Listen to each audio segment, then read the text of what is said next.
안녕하세요. 저는 작년에 상상미학에서 공부하고 서울대학교 서영학과에 합격해 재학 중인 2호학번 최윤서입니다.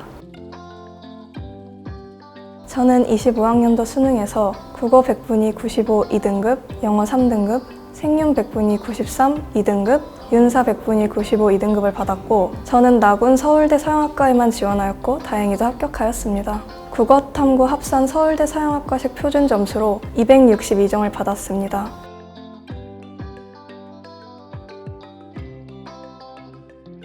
저는 현역의 2, 3학번으로 이화여대 삼위호예술과에 합격하고 학교 생활을 하였지만 학과의 특성상 제가 하고 싶었던 작업에 많은 제약이 걸려서 오랜 고민 끝에 1학년 1학기까지를 마치고 여러 생각들과 고민이 생기면서 마음을 정리하는 시간이 필요한 것 같아 1학년 2학기는 휴학을 했습니다. 반학기 휴학 후 한국을 떠나 일본에서 거의 5개월 정도 지내면서 제 미래에 대한 고민들과 정리의 시간들을 가졌던 것 같습니다. 그 결과 재수를 결심하거나 하지는 않았었고 다시 이화여대에 복학했습니다.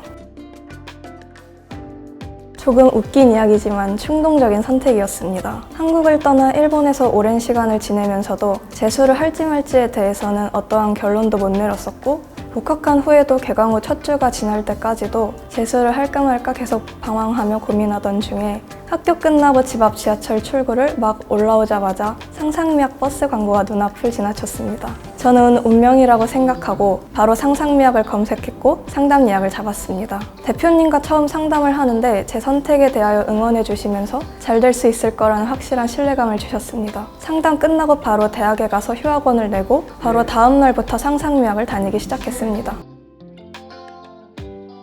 가장 큰 고민이었던 국어는 시험 난도에 관련 없이 맞아야 하는 최소 점수들을 확보하는 것을 꾸준히 연습하였고 익숙해진 이후에는 제가 최소 점수라고 설정한 영역에서 시간을 단축하고 고난도 영역에 시간을 투자했습니다. 재수 초반에는 문학이 추상적이라고 생각했지만 반복적인 훈련을 하다 보니 답안은 매우 객관적인 부분에서 함정을 만든다는 것을 알게 되었습니다. 이를 알게 된 이후에는 문학에서 안정적인 점수가 나왔습니다. 독서 영역의 경우 기출도를 통해서 평가원 시험의 패턴을 파악하고 체화하는 것을 연습했습니다. 또한 이미 출제된 경제 용어, 과학 용어 등은 따로 노트에 적어서 완벽히 이해하려고 노력했습니다. 언매는 백지의 연습을 자주 했습니다. 가장 거대한 대단원을 적어 뼈대를 만들고 이후 단원에 속하는 개념들을 가지치며 체계화하였습니다. 또한 문제풀이를 자주 많이 했습니다. 문법은 개념을 단순히 안다고 해결되지 않고 실전에서 파악해야 하는 부분들이 많았기 때문에 매일 아침 수업 시간 전에 언매 한 세트를 풀었고 쉬는 시간이나 점심 저녁 시간 동안 짬짬이 문제를 풀고 오답을 정리하였습니다. 생윤은 김미영 선생님의 수업을 정말 온전히 따라가기만 했습니다. 단순 암기식의 수업이 아니라 개념들의 층위를 구분해 주시고 논리적인 연결을 해주셨기 때문에 수능에서 생윤이 엄청 어렵게 나왔음에도 불구하고 저 같은 경우에는 수업 시간에 배우고 정리한 것만으로도 생윤을 해결할 수 있었습니다. 반면에 윤사는 방황을 많이 한 과목입니다. 아무리 암기해도 까먹는 느낌이었습니다. 그래서 까먹기 전에 또 암기하자는 생각을 하여 물리적인 시간을 많이 투자하였습니다. 먼저 10년치 기출을 출력해 단원별로 분류하였고 문제를 분석하다 보니까 이전에 제시문에 나온 원전 일부가 선지로 출제된다는 것을 알게 되었습니다. 기출 및 EBS 교재 제시문과 선지, 해설제를 연결해서 보니까 논리적인 연결을 수능에서는 해낼 수 있었습니다. 절대평가인 영어는 서울대에서도 감점제라 80점 중반까지만 나올 수 있도록 공부해야겠다 생각하였습니다. 하지만 이런 안일한 생각 때문이었는지 모의고사에서는 항상 2등급이 나왔었는데 실제 수능에서는 3등급이라는 결과가 나왔습니다. 저의 실패 경험을 보시면서 무조건 최선을 다해야지만 본인이 원하는 목표에 도달할 수 있다는 것을 후배분들이 상기할 수 있으면 좋겠습니다. 대부분 앞에서 언급한 것 같은데 굳이 상기해보자면 어려운 과목일수록 저 스스로한테 핑계가 많았던 것 같습니다. 저는 특히 컨텐츠 핑계를 많이 했었습니다. 이러한 문제는 수능 느낌보다 사설 같다는 류의 말을 많이 하였는데 어느 순간 이러한 제가 부끄럽다는 생각을 한 이후에는 학원에서 제공해주신 모든 것을 불평 없이 해보고자 다짐했고 왜 이런 문제들을 주시는지 이러한 문제 속에서 무엇을 학생들이 얻기를 바라시는지를 알게 되었습니다.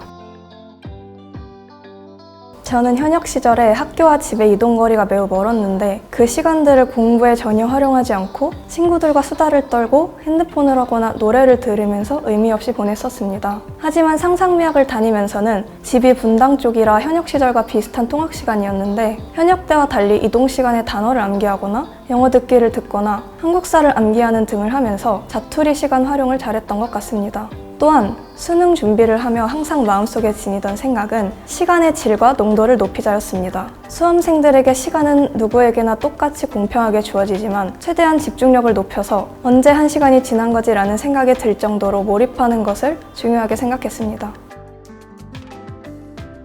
저는 함께 재수하던 다른 친구들과는 달리 이미 약간의 대학생활을 하다가 재수를 시작했기 때문에 불안감이 더 컸습니다. 하루 종일 공부에만 온전히 집중하려 노력하고 늦은 시간 집에 오면 온몸과 정신이 엄청나게 힘들기도 했지만 학원에서 책상에 앉는 순간에는 마치 다른 차원에 있는 것처럼 아무 것에도 신경 쓰지 않고 공부에만 몰입하려고 하다 보니 특별히 스트레스를 극복하거나 관리하려고 노력하지는 않았던 것 같습니다. 단기적으로 공부해도 그 시간에 온전하게 집중만 한다면 누구나 원하는 결과를 얻을 수 있는 기회라고 생각합니다. 특별히 자신의 여건을 생각하지 않고도 온전히 자신에게 집중하며 공부할 수 있고 살아가면서 필요한 기본 지식을 한 번씩 접할 수 있는 기회라고 생각합니다.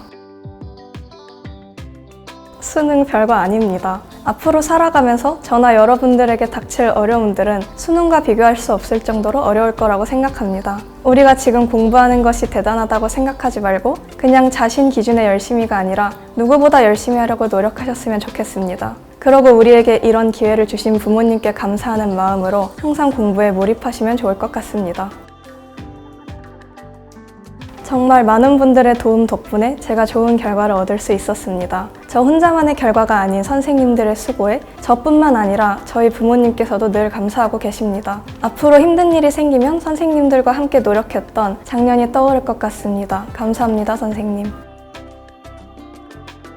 저는 오전 수업 교실과 오후 자습 공간이 분리되어 있는 것이 좋았습니다. 수업을 듣는 태도와 스스로 깨닫기 위해서 노력하는 태도가 달라야 한다고 생각했는데 그걸 의식적으로 노력하지 않아도 공간이 달라지니까 교실에서는 선생님의 말씀을 무조건 수용하려고 했고 자습실에서는 비판적으로 고민하는 시간을 주는 것 같아서 좋았습니다.